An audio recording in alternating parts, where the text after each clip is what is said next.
থাকেন, বাসে থাকেন, আপনার কাছে যখন সময় হয়ে যাবে ওই সময়তে আপনার কাছে সেই মত চলে আসবে। আপনি যদি নিজকে বাঁচাবার জন্য করেন কি, নিজকে যদি বাঁচাবার জন্য একটা অট্টালিকা তৈরি করেন, একটা সীসা বানিয়ে যদি ঘর তৈরি করলেন, আর ঘরে একটাও ছিদ্র না রাখেন যে মরণকে ঢুকতেই দিব না, আজরাইল আসবে না, আসতে দিব না, বন্ধ করে রেখে দেন, একটাও জ্বালানা রাখিয়েন না, একটাও কেবাড়ি রাখিয়েন না, তারপরও আপনার কাছে মরণ আসবে, আপনি ওখান থেকেও বাঁচতে পারবেন না, আপনার কাছে মরণ চলে আসবে, সেখান থেকেও আপনাকে ধরে নিয়ে যাবে, গ্রাস করবে, আপনার কোনো উপায় নাই, বাঁচতে পারবেন না, আর পারবেন না। কোন জায়গা থেকে যে আপনার নিস্তার নাই, মরতেই হবে। আর যখন মরতেই হবে সবই বুঝছেন, তাহলে পারে একটা লোক বলতে কেউ অস্বীকার করতে পারবেন না যে আমি মরবো না। যখন পারবেন না তাহলে আপনার হাইন খামুটা কিসে, মাস্তানিটা কিসে? আপনি আল্লাহ এইভাবে হারিয়ে চলছেন কি করে? আপনি জানেন যে আপনি কতদিন বাঁচবেন? কোন মুখে আপনি বলছেন? আপনাকে দেখতে যুবক ভাইরাকে বলবো, এই যুবক ভাই, আপনার আগে যুবক কি মরে না? মরণের কি বয়স হয়? আপনাকে বলি নামাজ পড়ো, বলছে আচ্ছা বলি স্যার পড়বো, কিন্তু বয়স টাইম আছে, টাইম আছে। কেন যুবক মরে না, বাচ্চা মরে না? আপনারও টাইম আছে কি? এটা কে বললো আপনাকে? আল্লাহু আকবার। যখন আপনি জানেন যে আমি মরবো, বাঁচার নেই, তাহলে কেন আপনি গুনাতে যান? তখন আপনাকে চিনতে হয় না? আল্লাহ রাসূল বললেন যে তোমরা কি করো, ইত্তাকুল্লাহ হাইসুমা কুনতুম, তোমরা কি করো, যে কোনো জায়গাতে থাকো না কেন আল্লাহকে দেখে ভয় করতে থাকো। তোমরা যেখানে থাকো না কেন আল্লাহর ভয় অন্তরে রাখো। আপনাকে বলি যে না করতে যাওয়ার আগে একবার চিন্তা করে নিয়েন, আল্লাহর ডর অন্তরে, যে আমি এই কাজে যাচ্ছি, এই কাজে যাওয়ার পরে যদি আমার মরণ হয়ে যায়, আমি আল্লাহর কাছে একটা জানি হয়ে যাব, আল্লাহর নজরে কেমন করে মুখ দেখাবো। একটা চুরি করতে যাওয়ার আগে একবার চিন্তা করে নিতে হবে যে আমি যে কাজে যাচ্ছি, এই কাজ করতে গিয়ে যদি আমার মরণ হয়ে যায়, আমি এই মুখটা আল্লাহর কাছে কেমন করে দেখাবো। সব সময় যারা সিনেমা দেখতে যান, ও 3 ঘন্টা সিনেমার পিছে থাকনেওয়ালা, ও মোবাইলে ব্যস্ত যুবক ভাইরা আমার, আপনাকে চিন্তা করতে হবে এই পাপের কাজটা করতে করতে যদি আমার মরণ চলে আসে, তাহলে আমি কে পাপী হয়ে এই পাপী মুখটা আল্লাহর কাছে কেমন করে দেখাবো। বন্ধুরা আমার, আপনাকে বলি, এই জন্য নবী বললেন যে কোনো জায়গাতে থাকো আল্লাহকে দেখে ভয় করতে থাকো। কেন? তুমি জানো না তোমার মরণ কখন চলে আসবে, তুমি জানো না।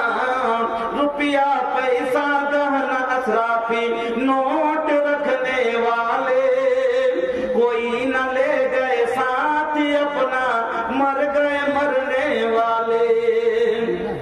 बंगला बैठक बिल्डिंग और महल वाले, कब्र में जाके सोना होगा साल 2 साल वाले। पलंग मसोरी खटिया चौकी बेंच पे सोने वाले, कब्र में जाकर सोना होगा मसनद गद्दे वाले। कब्र में जाकर सोना होगा मसनद गद्दे वाले। खस्ता बिस्किट पान चाय हलवा खाने वाले, मौत का शरबत पीना होगा हराम खाने वाले। मौत का शरबत पीना होगा हराम खाने वाले।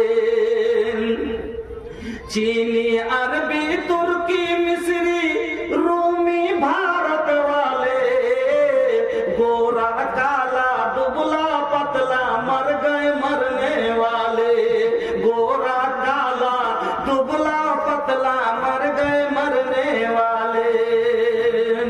पुलिस सिपाही 10 महात्मा और अदालत वाले, कब्र में जाकर सोना होगा घूस घूस खाने वाले कब्र में जाकर सोना होगा घूस खाने वाले। বন্ধুরে, আপনাকে সবাই যতই মোটা বিছানা শোন, আপনাকে কবরে শুইতে হবে।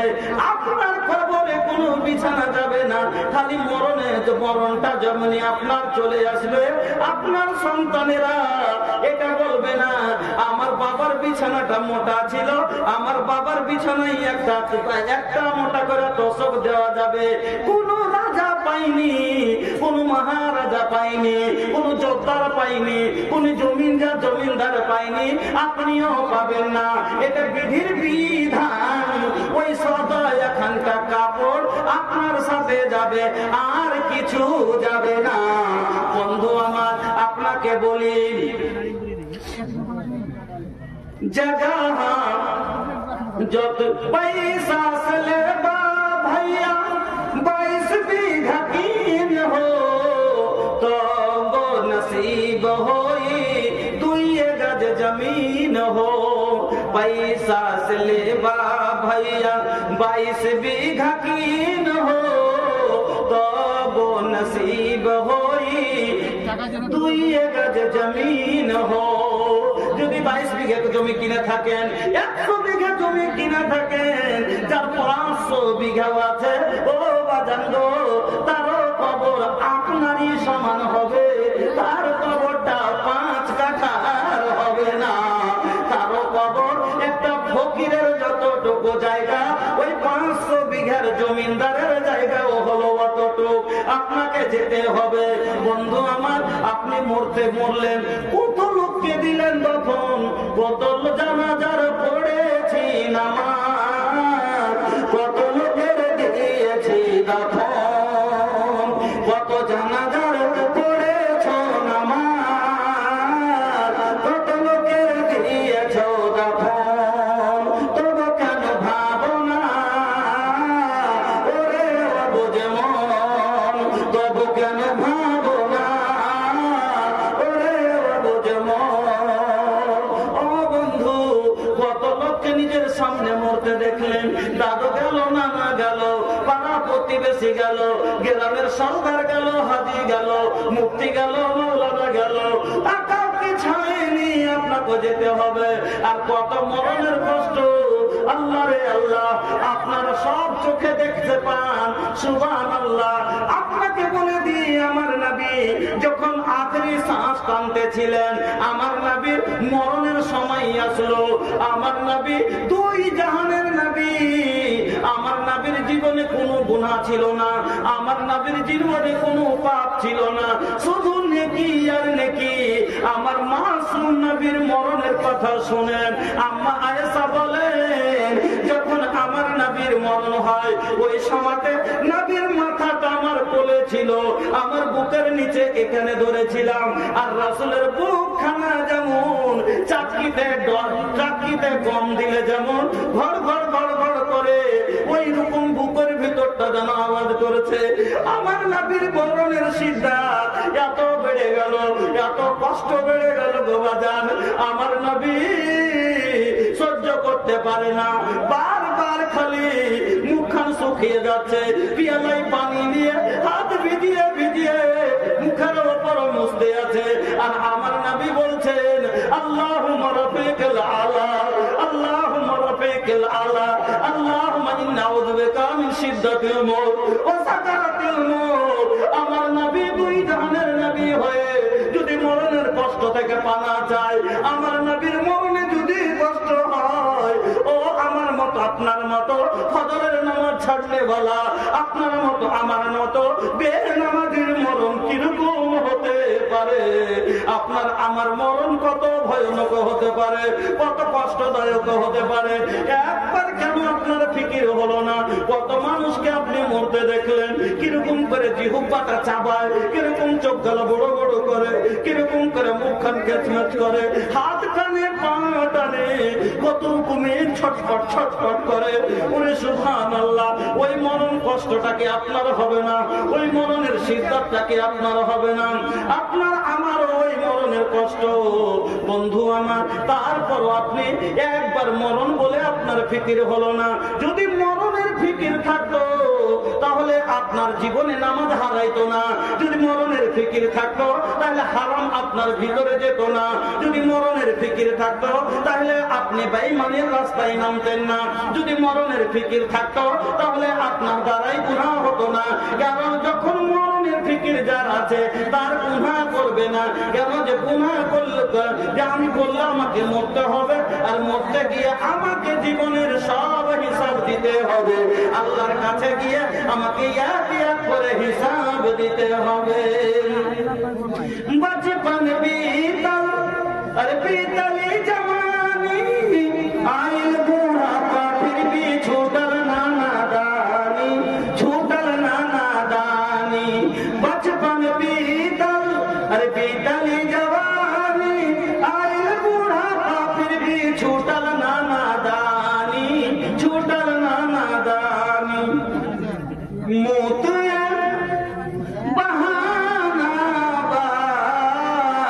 दुनियाए मुसाफिर खाना একটা জরুরি গান কে মা বোনদের কাছে আবেদন যে পিছনে জায়গা খুব অল্প আছে, যারা পিছনে আমার মা বোনেরা আসছে, মহিলারা আসছে, কষ্ট হচ্ছে, আর আগা থেকে জায়গা এখনো খালি আছে। যেহেতু খুবই ঠান্ডার সময় আছে, আপনারা আগে একটু চলে এসে, আর যারা পিছনে হয়তো আপনারা সাথী মাঝে যারা আসছে তাদেরকে জায়গা দেওয়ার চেষ্টা করবে। মা বোনদের কাছে আবেদন যে আগে জায়গা খালি আছে, একটু আপনারা উঠে আগা থেকে চলে এসে।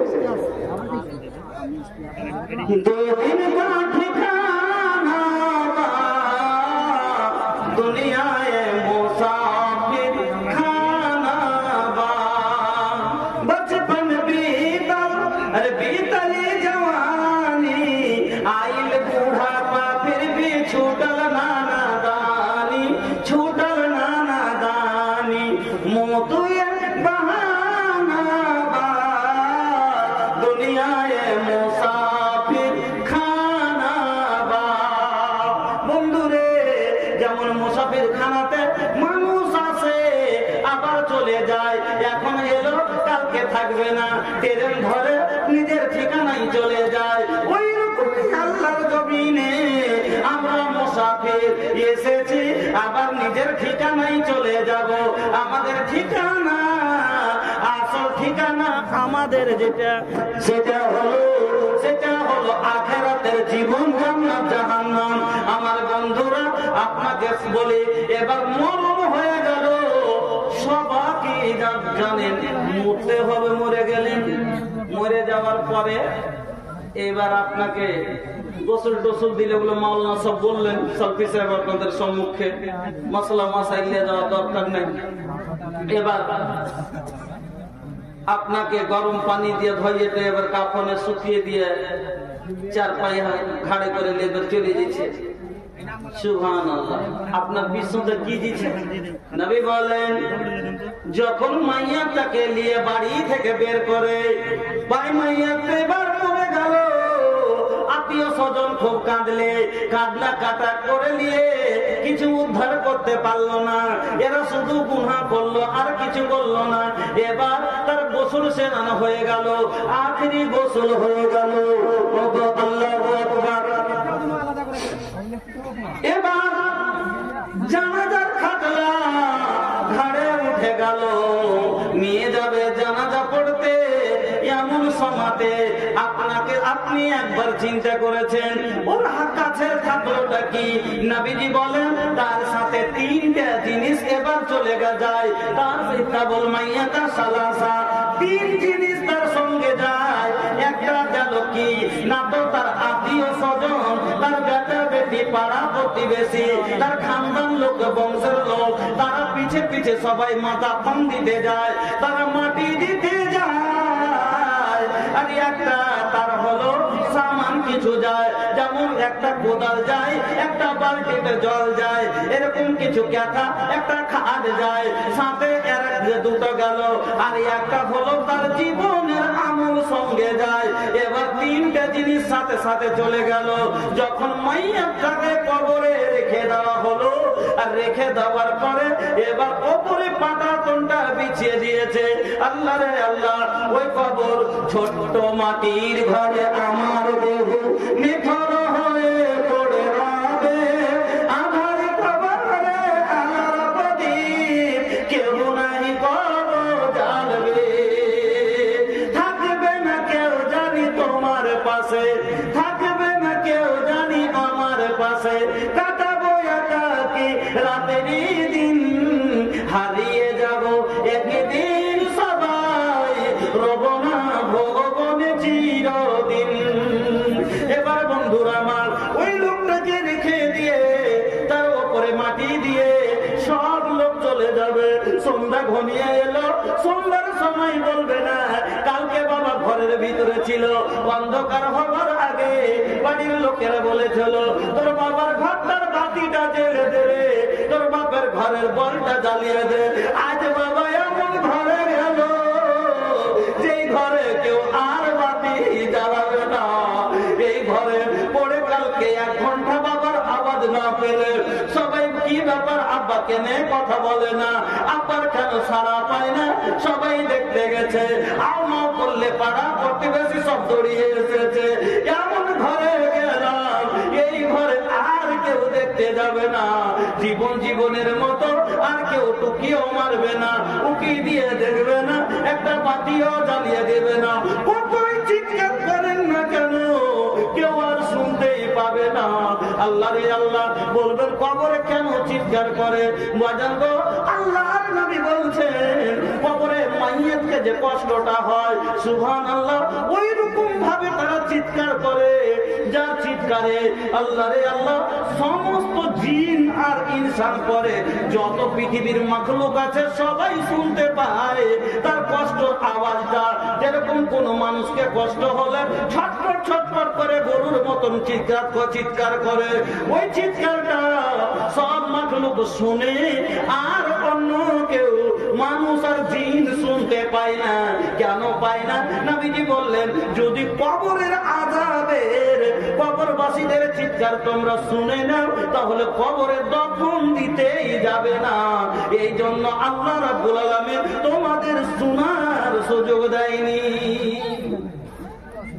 আর কবরের আযাব শুনতে পাই আর দলিল যে আল্লাহ রাসূল একদিন গাধাতে খচ্চরে চড়ে চলে গেছেন রাস্তা দিয়ে, তো রাস্তার ধারে দুটো কবর আছে, ওই কবরের কাছে যেমনি গেছে নবীর সওয়ারি, একবারে তোমরা 2 টান ছেড়ে লেগেছে কুদতে করে, এমন ভাবে কুদতে শুরু করেছে চুমকে যে মনে হচ্ছে রাসূলকে ফেলে দেবে, আল্লাহ রাসূল পড়ে যাবেন সওয়ারির উপর থেকে, সেই রকম একবারে বেকাবুর মতন করে কুদতে লেগেছে। আল্লাহ রাসূল বললেন এই কবরবাসীকে চিনো গো? এই কবরবাসীরা কে? এই কবরে আযাব হয়েছে। তাহলে জানোয়ার শুনতে পায়, মানুষ পায় না কেন? আপনার বাপ চিৎকার করবে বাড়ির পাশে, মনে করেন রাত্রির বেলাতে যদি 1 কিলোমিটার দূরে কবরস্থান থাকে, আর মানুষ সবাই এখন কবরস্থানে মদখোর শুয়ে আছে, ঘুষখোর শুয়ে আছে না নাই, বেঈমান দাদাবাজ শুয়ে আছে, অতি আলিম ওলামাও শুয়ে আছে, ওই কবরে হাজী গাজীও শুয়ে আছে। এবার বলেন তো যদি ওখানে 50টা, যদি 500টার ভিতরে 150টাই মানুষ নেক মানুষ থাকে, আর 50টা মানুষ যদি বেঈমান আছে অবশ্যই, গুনাহগার আছে অবশ্যই, আর ইয়াকে যখন শাস্তি হওয়ার 50টা মানুষ রাতের অন্ধকারে সেই বিকট আওয়াজে চিৎকার করবে, মানুষ থাকতে পারবে? বলে থাকতে পারবে? পারবে না। আপনার বাবার আওয়াজ দুনিয়াতে আপনার বাবা চিৎকার করেছে, আমার বাবার আওয়াজ আমি চিনি, আমার মার আওয়াজ আমি জানি, আপনার মার আওয়াজ আপনি জানেন, আপনার বাবার আওয়াজ আপনি জানেন, আপনার দাদুর ভয়েস আপনি চিনেন, আপনার দাদু চিৎকার মারছে, আর আপনি ঘরে থাকতে পারবেন? পারবেন না। এই জন্য আমার আল্লাহ আপনাকে আপনাকে শোনার সুযোগ দেয়নি যে না সহ্য করতে পারবে না। আমার বন্ধুরা, বলতে গেলে ভিতরটা ফেটে যায়। এই কবরস্থানে আপনাকে যেতে হবে। এবার নবী বলছেন, যখন মাইয়াতকে রেখে দিয়ে চলে আসছে হটে, তখন ওয়ার যাও ইসলামে দুটো জিনিস ফিরে যায়। ওয়ার যাও ইসলামে দুটো জিনিস ফিরে যায়। একটা কি ফিরে যায়? তার আত্মীয় স্বজন মাটি দেওয়ার পরে ফিরে বাড়ি চলে যায়। আর একটা কি ফিরে যায়? ওই যে খাট খানটা দেওয়া মাল, একটা মাল তার ওই যে খাট খান নিয়ে এসেছিল, ওই যে বিছানখানা নিয়ে এসেছিল, কোদাল বালতি নিয়ে এসেছিল, ঘুরিয়ে নিয়ে চলে গেল। ওয়ায়াবকা মাহু ওয়াহিদ, একটা জিনিস তার সাথে থেকে গেল, সেটা হলো আমালহু, তার জীবনে আমল। সে ভালো করেছে বা মন্দ করেছে, যা করেছে সেটাই তার কাছে থাকলো। এবার কবরে দাফন দিয়ে চলে এলো। আল্লাহু আকবার। আল্লাহ রাসূল একদিন উসমানে গনি রাদিয়াল্লাহু তাআলা আনহু, হযরতে আসমা রাদিয়াল্লাহু তাআলা আনহা বয়ান করছেন যে একদিন আল্লাহ রাসূল কবরের ফিতনা, কবরের ব্যাপারে, আযাবে কবরের জিকির করলেন। তো জিকির শুনে, আলোচনা শুনে সাহাবায়ে কেরাম এমন ভাবে দাঁড়ালে মাইরে একবারে কাঁদতে শুরু করেছে যে কিছু বোঝা যায় না, যে কোনো ই হয়ে যায়, ওরকম ভাবে খালি লহালটি করে কাঁদছে যে সোর সারাবাতে কিছু বুঝাই যায় না। মামলা যখন কিছু শান্ত হলো, কি হয়েছে, কি ব্যাপার? সাহাবায়ে কেরাম গড়াগড়ি ধুনোধুনি করে কাঁদছে, কি হয়েছে এমন কথা। এবার খবর এলো আল্লাহ রাসূল কবরের আযাব সম্বন্ধে জিকির করেছিলেন। শোনার পরে কবরের ফিতনা শোনার পরে সাহাবায়ে কেরাম এরকম কাঁদছিলেন।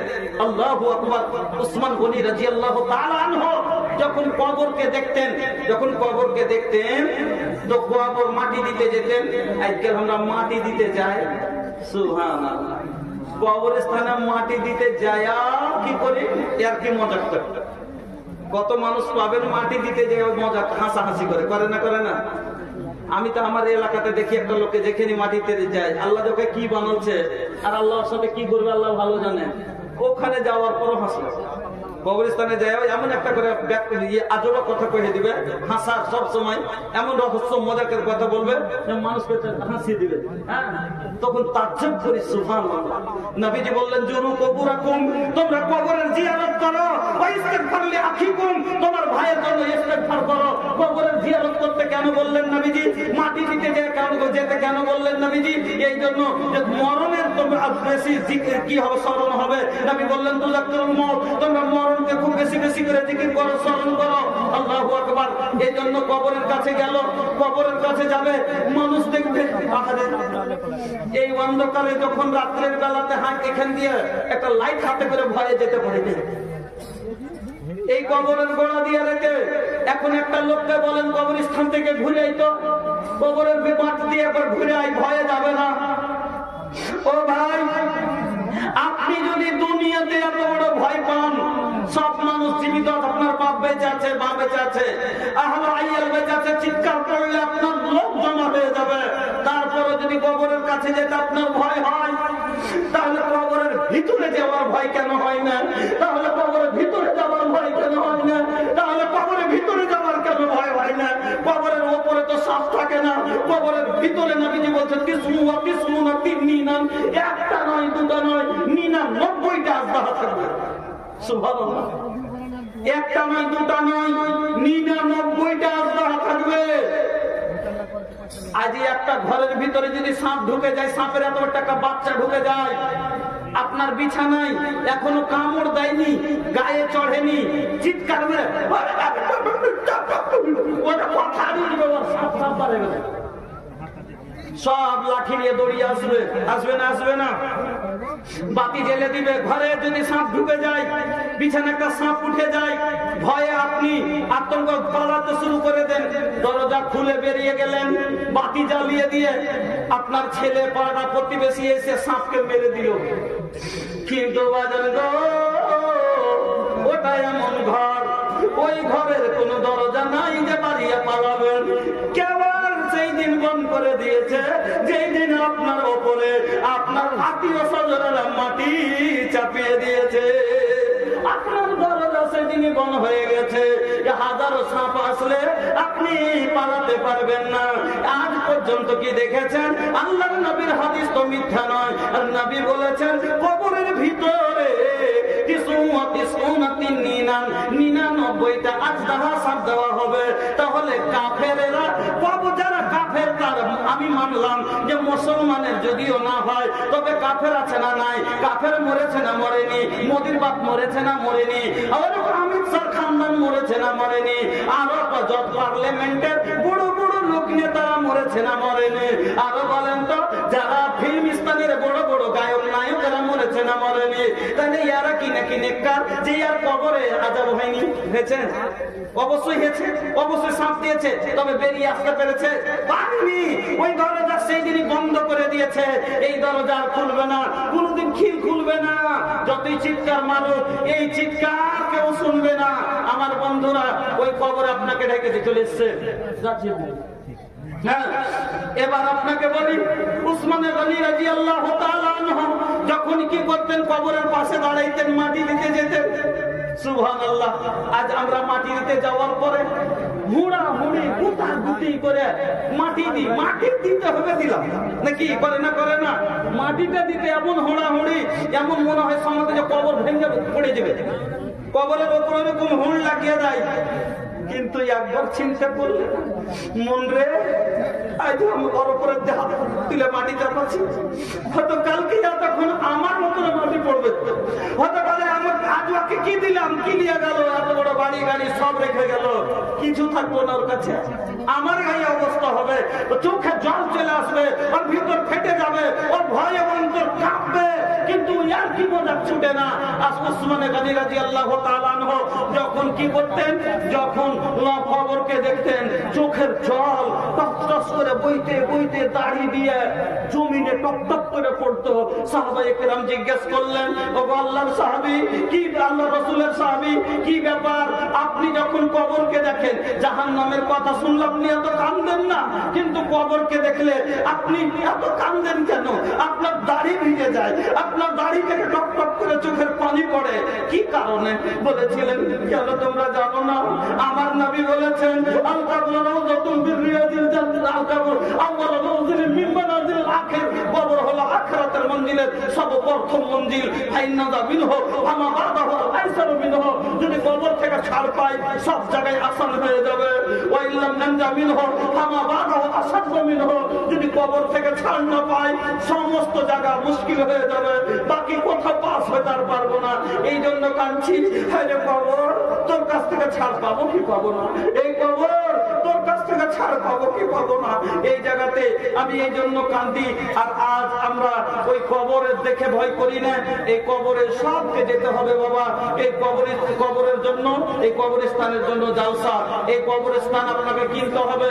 আপনার বাড়িতে খেতে না থাক মরে যাবেন, বসার জায়গা না থাক মরে যাবেন, লাস্টে কিছু না হলে মরণ আছে। আর মরতে গেলে কিন্তু একটা জায়গা লাগবেই লাগবে, সেটা হলো কবরস্থান। এই জন্য ভাই, সর্বপ্রথমে এক ভাই, 4 ভাই মিলে আমার ভাইরা দিয়েছেন 7 কাঠা জায়গা, আর 2 ভাই মিলে দিয়েছেন ওনারা 2 কাঠা জায়গা। এবার আজকের সভাতে এইরকম কোন আল্লাহ ওয়ালা আছেন যাকে আল্লাহ 5 বিঘা 10 বিঘা সব সম্পত্তি দিয়েছেন, সব নিজের সন্তানের জন্য রেখে যাবেন? ওর ভিতর থেকে 5 কাঠা, ওর ভিতর থেকে 2 কাঠা মুসলিমের সেবার লেগে। আমি আপনাকে বলবো, নিজের জন্য যে মরে সে নয়, পর উপকারে যে মরে সেই জানলাম নিজের আসল কিছু করেছে। আপনার তো 20 বিঘা আছে, আপনি নিজকে আপনার আওলাদকে ঢেকে নেবেন, কিন্তু আপনার মতো লোক এমন আছে গ্রামে গরিব লোক যে লোকটার বসার জায়গা নাই, ওর দাফনের জায়গা কি করে কিনবে? ওই লোকটাকে আল্লাহ গরিব করেছে, চাইলে আল্লাহ আপনার থেকে বড় ধনী করতে পারতেন, কিন্তু কেন করেছেন? না করলে আপনার জমির ধান কে কেটে দিবে, আপনার বাড়ি কে করে দিবে, আপনাকে কে খেটে দিবে? আল্লাহ নিজামকে চালে বললে আল্লাহ কাউকে গরিব করেছে, কাউকে ধনী করেছে, আর আল্লাহ আপনাকে ওর করে ছেড়ে দিয়েছে। বন্ধুরা আমার, ভাইজানের আমার, ওই আমরা ধনী গরিব গরিব সবাই যাতে এক জায়গায় মিলে এক জায়গায় দফন হতে পারি, তাদের ব্যবস্থাতে আমি বলবো যিনারাকে আল্লাহ অবস্থা দিয়েছেন, 10 বিঘা সম্পত্তি আছে, ওর ভিতর থেকে আল্লাহ চাইলে আপনাকে অনেক কিছু দিতে পারেন। 1 কাঠা জায়গার ভিতর থেকে, 8 কাঠা জায়গার ভিতর থেকে 2 কাঠা জায়গা 10টা কবরের সমান 10টা লোককে আপনি দান করে দেন। আল্লাহকে বলেন, আল্লাহ আমি 10টা লোককে তোমার আপটে নিলাম, নিজের ইয়াতে বদলিয়ে নিলাম, আল্লাহ তুমি তোমার ঘরে আমাকে দিয়ে দিও। এই আল্লাহ তোমার জান্নাতের ভিতরে আমাকে তুমি জায়গা দিয়ে দিও, আমি 10টা মুসলমানকে আমার জায়গা দিয়ে দিলাম। এরকম কোন একটা লোক আছেন যার কাছে সম্পত্তি আছে, গরিব মুদ্রাদের জন্য উপকার আপনার থাকবে সব দিন, 5 কাঠা 2 কাঠা 1 কাঠা কিছু দিতে পারবেন? এরকম আমার বাপজানেরা অনেক আছেন যাদের কাছে টাকা আছে, জমি নাই, জায়গাতে কিন্তু টাকা আছে, আপনি চাইলে 8 কাঠা কিনে দিতে পারবেন। 50,000 40,000 একটা লোক দিয়ে বলেন যে আমি 10টা মুসলমান ভাইয়ের জন্য আমি এই যে 25,000 50,000 টাকা আমি দিলাম, এই টাকা থেকে 8 কাঠা কিনা হবে, এতে থেকে আমি নিজে থাকবো বা আমার 10টা গরিব ভাইকে আমি তার ভিতরে জায়গা দিয়ে দিলাম। পরের জন্য বেশিও না পারেন অন্তত 3 হাত জায়গা কবরের প্রত্যেকটা মানুষ একটা করে কবরের সমান জায়গা এই জায়গাতে দিয়ে আপনারা বিদায় হবেন।